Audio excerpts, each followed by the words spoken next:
तो गाइस हमारे खेत में भी आग लगी थी। भाई साहब एक बात बताऊं, किसी को कहना मत।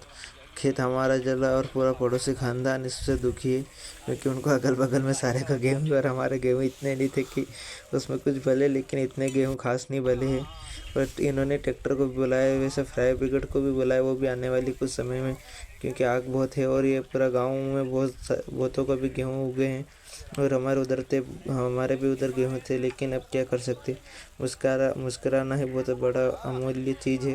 वो भी मुस्कुराते हैं, क्योंकि अब नुकसान हो चुका है, उसकी भरपाई कोई नहीं कर सकता है। हमारा नुकसान हुआ, किसान की आवाज़ कोई नहीं सुनता, इसलिए अब हम जो भी हो सकता है हम करेंगे पूरे साल।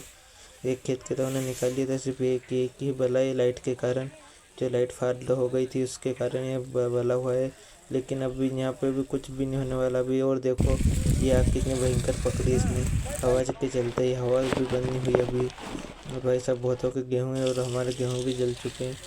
पड़ोसी सारे डरे हुए खौफ में है कि उनके गए उधर नहीं आ जाए, क्योंकि उनके बेचारे के गेहूँ ज़्यादा हुए हैं और हमने आधे निकाल लिए थे। भगवान ने जितना दिया उसमें खुश रहना बहुत बड़ी बात है, इसलिए जितना दिया उसी में हम खुश रहते हैं। और ये भाई साहब और ऊपर सुलह में भाव का सारे दोनों गांव के लोग आ गए थे और हमारी उंगलियां सेका चुकी है। अब क्या कर सकते हैं इनका।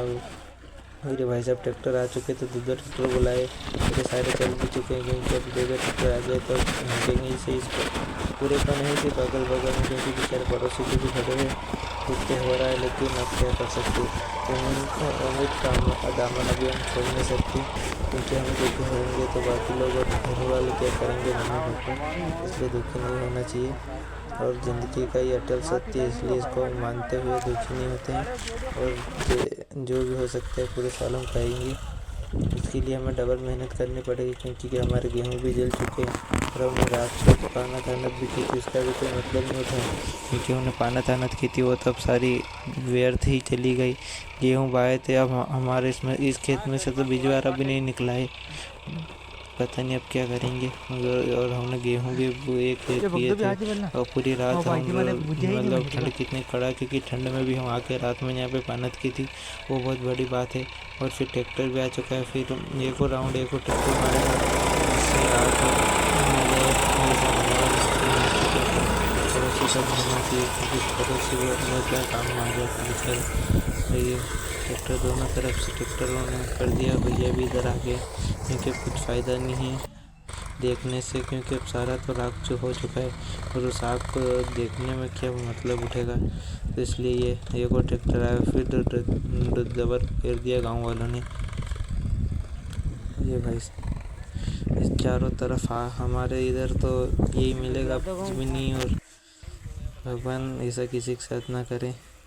और अभी हम यहाँ पे देख रहे थे, फिर आग तो भी इसने पकड़ ली है, ऐसे ट्रैक्टर फेर दिया तो कोई दिक्कत नहीं आएगी अब तो फ़िलहाल में। लेकिन क्या कर सकते हैं, अब आग तो है, आग का तो कोई तोड़ ही नहीं है। फायर ब्रिगेड को फ़ोन लगाया तो वो 2 घंटे में आने वाली है। इतने तो अड़ोस पड़ोस के सारे खेत ही जल जाए, आग ही बेकाबू हो जाए जब आए, तो क्या मतलब है फायर ब्रिगेड का। फायर ब्रिगेड को भी फास्ट होना चाहिए अब तो। और हमारे इधर तो फायर ब्रिगेड पता नहीं सब कुछ जलने के बाद ही आती है। फिर भी एक